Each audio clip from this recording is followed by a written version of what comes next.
Ok, aqui de volta, continuando com nossos estudos de lógica de programação, estamos com um arquivo que a gente já vem trabalhando desde quando começamos a utilizar aqui a parte prática com a linguagem MQL5 e agora a gente vai utilizar o loop de repetição, o while, ou while assim, ó. Deixa eu até botar aqui para você ver.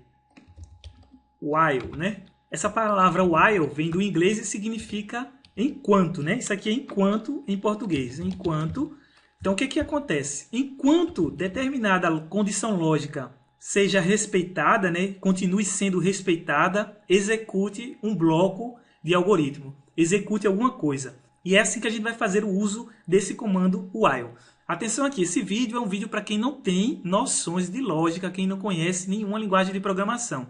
E por isso que a gente está indo passo a passo, com cuidado, tentando refletir sobre os elementos de uso aqui lógicos, né? Os elementos para facilitar a construção de algoritmos. E a gente viu no vídeo passado um importante comando, ou um importante bloco, ou um importante laço de repetição, um loop, que foi o chamado loop for. O loop for, a gente tem essa cara aqui, tem essa característica. Se você não viu o vídeo passado, então assista, porque esse vídeo atual, ele depende do vídeo anterior. E agora nesse vídeo a gente vai fazer exatamente o que foi feito com o comando for, com esse loop de repetição for, só que a gente agora vai fazer com o loop de repetição while, que é um loop alternativo, que faz coisas semelhantes a isso, porém usando uma conotação lógica um pouco diferente, que a gente vai conhecer agora. Veja só, eu tenho aqui então a possibilidade de colocar o while, aqui ó, ele já quer completar para mim, né? Então eu vou apertar um Enter, depois que eu aperto um Enter, agora eu aperto Tab, para ele completar. Ó. Apertei Tab, pronto, ele completou. Veja que nós temos o while, então abrimos um parênteses, colocamos uma condição lógica aqui dentro, depois fechamos o parênteses e agora temos um bloco que vai implementar uma lógica desde que essa condição seja respeitada. E como o nosso problema principal é resolver esse tipo de soma, né, somar de forma acumulada esses valores de 1 até 1000, a gente utilizou o for e resolveu essa soma dessa forma, a gente agora vai usar o comando while e vamos resolver também um problema do mesmo modo. E para isso, o que é que a gente vai fazer? Eu vou querer fazer um processo iterativo, ficar repetindo um loop, ficar dentro dessa estrutura aqui de chaves, até que essa condição seja desrespeitada. E qual é a condição que eu coloco aqui dentro? Por exemplo, eu posso colocar isso aqui, ó. Eu posso até Ctrl C, Ctrl V, vou chamar isso não de I, vou chamar de K, uma constante qualquer. Então, enquanto K for menor que 1000, execute isso que tiver aqui dentro. Então vamos dar uma analisada com relação a isso que eu acabei de fazer. Será que tem algum problema nisso aqui? Será que vai funcionar do jeito que eu acabei de fazer? Então você vai e investiga. Temos aqui uma variável nova, um K. Essa variável nova, K, ela não está declarada em canto nenhum aqui. Então a gente tem que declarar essa variável para não termos um erro. Por exemplo, deixa eu compilar para você ver o erro. Está vendo? K não está declarada, não está definida. Então se eu colocar aqui, ó, int K igual a 0, por exemplo, e agora ponto e vírgula, agora sim eu posso usar essa estrutura. Olha, o erro sumiu e eu tenho, enquanto K for menor que 1000, execute, repita tudo que estiver aqui dentro. Veja que nesse caso, o nosso K vale 0, ele sim é menor que 1000, então isso aqui vai ficar sendo repetido. Só que isso aqui vai ficar sendo repetido infinitamente, de um loop infinito aqui. Por quê? Porque o K é uma variável valendo 0 e ela não está sendo modificada em canto nenhum da estrutura aqui do meu código. E eu preciso ter uma modificação dessa variável para que eu não fique aqui dentro desse loop de maneira infinita, sem sair dele.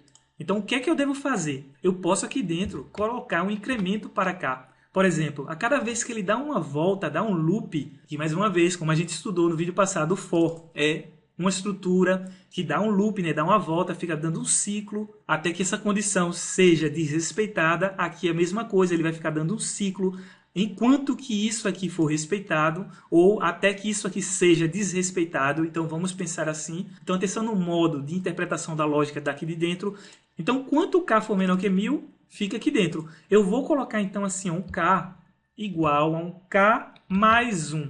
Fazer uma coisa como essa é tipo eu pegar o meu valor de K inicial que vale 0 e ficar adicionando uma unidade, olha. Isso aqui tem a mesma ideia interpretativa de que eu fiz com a minha soma. Está vendo a soma aqui? Só que eu vou somar com os valores da iteração, como a gente viu no vídeo passado. Aqui eu vou ficar somando com um valor fixo, ou seja, eu vou ficar acrescentando sempre uma unidade no K. Cada vez que eu dou um loop, o meu K vai sendo acrescido de uma unidade devido a essa lógica daqui. Por quê? Porque o meu K está sendo atualizado. O K novo, que é esse, está sendo atualizado com o K anterior mais uma unidade. E assim eu tenho o meu K atualizado a cada loop que eu obtenho dentro dessa estrutura while. Isso aqui é muito útil, esse tipo de estrutura. Vamos até colocar um print, só para você ver aqui, um print. E vamos colocar valor de K. E agora botar vírgula K aqui, ponto e vírgula. Agora lá em cima, vamos comentar toda essa parte.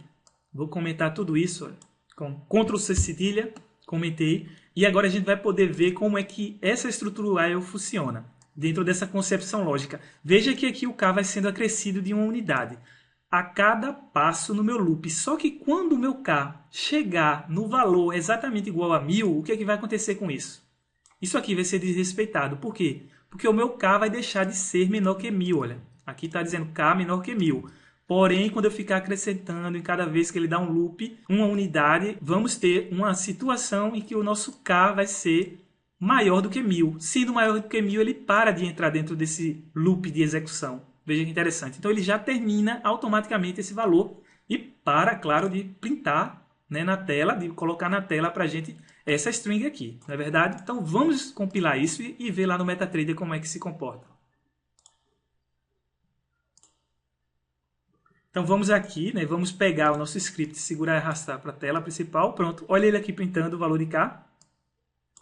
Veja que tem um certo atraso, né? Ele faz isso aqui muito rápido, mas na hora da gente printar na tela tem um pequeno delay, é devido à execução mesmo de aparecer aqui na tela, mas é feito de maneira instantânea isso aqui. Mas veja, temos começando com 0, 1, 2, 3, 4, o K está sendo inteirado de uma unidade. Tá vendo que interessante?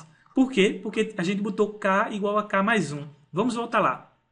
Se no lugar desse K igual a K mais 1, eu colocasse K igual a K mais 10, por exemplo, o que ele ia fazer? Ele ia ficar somando para o valor de K inicial igual a 0, o valor de 10, sempre cada vez mais 10, mais 10, mais 10, até que o nosso K fique superior a 1000, né?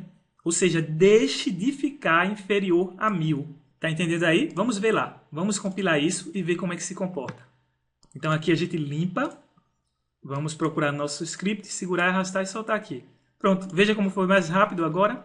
Ele já plotou, olha, de 10 em 10 ele somando, tá vendo? De 10 em 10 até quando? Até o nosso K imediatamente menor do que 1000. Que o K, sendo somado, sendo acrescido, sendo inteirado de 10 em 10, ele é imediatamente menor que 1000, valendo 990. Tá conferindo aí? Pois bem, vamos voltar lá.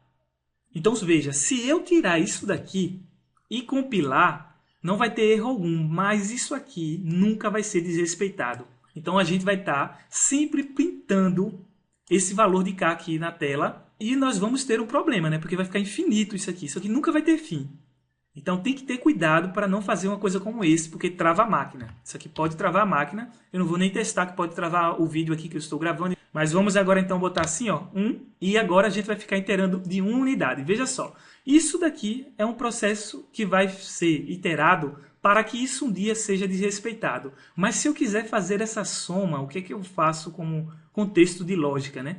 Eu vou pegar, olha, somar de 1 em 1 até 1000, eu posso usar esse artifício e fazer um paralelo, né? Fazer uma lógica utilizando agora essa nossa variável soma. Então eu vou fazer assim, ó, soma vai ser igual a soma mais o meu valor de K, ponto e vírgula. Veja que interessante. Veja que esse processo é exatamente igual ao anterior, só mudando aqui a estrutura. Você está notando que aqui tem soma, soma inicial vale 0, e esse valor de 0 vai ser somado a K, que vale 0 também. Então, primeiro loop, isso aqui tudo é 0. Depois, K vai ser acrescido de uma unidade, ou seja, K que era 0 mais 1 fica 1. Então, eu vou somar 0 mais 1. Então, eu vou ficar com a minha soma atualizada aqui, valendo 1. E depois, o meu K agora já vai ser 2, eu vou ficar somando aqui 2. E assim eu vou fazendo de uma forma iterativa, que esse problema ficou exatamente igual a esse problema aqui utilizando o for. A solução, né, no caso do nosso problema, o problema é isso. Isso aqui é o problema, a solução é esse algoritmo. Então a gente tem uma solução alternativa para esse nosso problema de somar acumulado o número de 1 até o número de 1000. Então vamos deixar do jeito que está, depois a gente vai até dar uma melhoria, né, que a gente tem que somar mais 1, porque lembrando que a gente está com o K valendo inicialmente igual a 0 aqui, ó. Vamos até compilar isso e ver lá no MetaTrader como fica. Então vamos limpar a tela.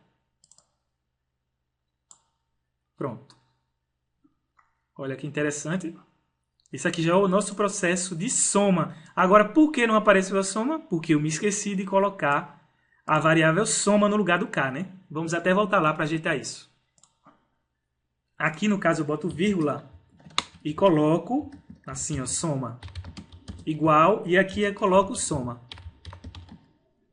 Pronto. Agora sim nós vamos ter acesso à nossa soma. Vamos compilar o código. Vamos voltar lá para o meta. Vamos limpar aqui a tela.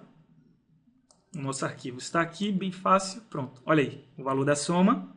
E nós vamos parar aqui nesse valor, porque já chegamos em 999. Só que atenção, hein? A gente começa aqui de 0, só que a gente quer começar somando a partir do número 1. Então a gente vai fazer o mesmo artifício que foi feito no vídeo passado. Então a gente vai vir aqui e vamos colocar um mais 1. Ó. Se a gente fizesse mais 1, já resolvemos. Outra maneira de resolver isso, né, existem várias maneiras de se resolver um problema. Aqui com lógica de programação é assim, não existe só um caminho não. Existem os mais simples, os mais rápidos, os mais elegantes, né, os mais complexos, mais interessantes. Existem várias maneiras de a gente resolver o mesmo problema. Então aqui eu estou colocando uma soma mais 1. Mas eu poderia ter começado aqui, olha, por 1. Se eu comecei aqui por 1, eu ia ter que colocar um igual aqui. Para fechar toda a minha ideia dessa soma completa. Por outro lado, eu não estou querendo fazer isso. Então vamos deixar um 0 mesmo. Vamos deixar isso aqui sem o igual. Reflita sobre isso que eu acabei de fazer. Isso aqui é importante para você. Então agora eu vou compilar isso. Vamos voltar lá no MetaTrader. Voltando aqui, vamos limpar a tela e agora ver o que está acontecendo. Olha aí, pronto, fez exatamente igual o mesmo valor que a gente obteve com o comando for. Tá lembrando aí? Vamos subir aqui e tá vendo a estrutura lógica foi mantida. E isso, claro, a gente está utilizando o while. Então vai ficar do seu gosto, ou você usa o while ou você usa o comando for. Algumas vezes é mais indicado a gente usar for, porque fica menos complexo, a gente não precisa ficar declarando essas variáveis, fazendo toda essa manipulação aqui de soma e adição. Vai depender muito, se a gente estiver trabalhando com matrizes e vetores, por exemplo, é melhor usar um for. A propósito, a gente pode usar um for dentro de outro for, fazer camadas de for. Mais para frente eu vou mostrar um exemplo para você ter essa ideia. Mas aqui no geral você já está tendo essa percepção. Veja que eu fiz isso. Esse tipo de comando é exatamente igual a fazer isso, só para você ter outra percepção lógica. Você fazer K++, ponto e vírgula, isso é a mesma coisa que fazer isso. É a mesma coisa, vou botar até aqui, barra, barra. Ou você faz assim, K++, que inclusive é muito mais utilizado, e se você for estudar a velocidade de fazer desse jeito, ela é mais rápida do que fazer dessa outra forma. Fazer esse tipo de processamento, ele é mais rápido dentro da máquina. Tudo bem que isso aqui são milésimos de segundos, é muito rápido já, mas se você quiser maior performance, usar esse tipo de estrutura é algo que otimiza, em detrimento a usar esse daqui. Tá entendendo aí? Então, se eu compilar esse código, rodar lá, vai ser exatamente a mesma coisa. Então, a gente pode até colocar isso aqui. Veja que essa estrutura, ela está aqui, ó. Ela está aqui, tá vendo no for? Pois bem, eu posso colocar ela aqui fora também. Bem interessante isso, não é verdade? Então, botar o mais, a gente fica sempre acrescendo de uma unidade. Vamos só agora lembrar aqui, em termos do diagrama de Chapin, como é que a gente representa essas estruturas aqui no algoritmo. Então, veja só, a gente tem aqui, por exemplo, nosso bloco de algoritmos, utilizando o diagrama de Chapin. Se você não viu esse vídeo, tá aí um card para você ver o que é o diagrama de Chapin. É muito importante para auxiliar a gente nas construções dos algoritmos. Então, a gente tem aqui um diagrama qualquer. A forma de eu representar o comando while, um loop de repetição, é assim, ó. É dessa forma, é usando lá aquele L. Lembra lá? Que a gente faz por exemplo, enquanto alguma coisa, por exemplo, enquanto que K menor do que 1000. Então, enquanto K menor que 1000, ele vai ficar executando alguma coisa aqui dentro. Ele executa todo esse comando de bloco. Então, tá vendo essa estrutura aqui do diagrama de Chapin? Vou até colocar aqui só para você lembrar. Chapin, ela representa um comando while, por exemplo. Pode ser também usado por um comando for. A gente pode usar dessa mesma forma. Tá lembrando aí do diagrama de Chapman? Pois bem, agora você já sabe como é que a gente representa os loops de repetição. Então isso aqui é um loop, ou laço de repetição. Tudo bem? Com esse vídeo vamos ficar por aqui. Se gostou do vídeo, dê um like, inscreva-se no canal para ficar acompanhando todos os vídeos que eu vou ficar colocando com constância aqui no canal e aguardo você nos próximos estudos. Até breve!